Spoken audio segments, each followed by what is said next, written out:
นี่ของที่สะสมมาผมเป็นกันเป็นคำเลยแม่นอันนี้เนาะแม่นของเศษสงครามเนาะ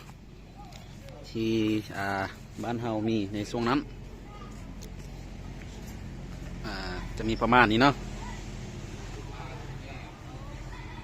ผู้ใดหูกับซอยคอมเมนต์ได้นะว่ามันตัวใดนี่นะว่ามันอันใดนี่นะเนาะโอเคมีแต่ซอยคอมเมนต์กันเด้อแม่นอันนี้แม่นยังสินะเนาะ นี่เรากำลังเก็บกำรวบรวมไว้เนาะ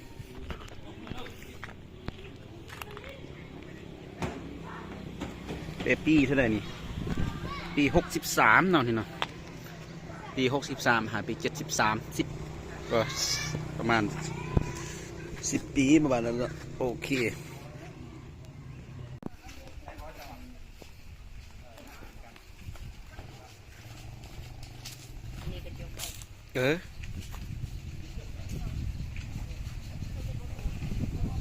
โน่บุแพโน่ให้อันโดไหมยุ่นนั่นนะ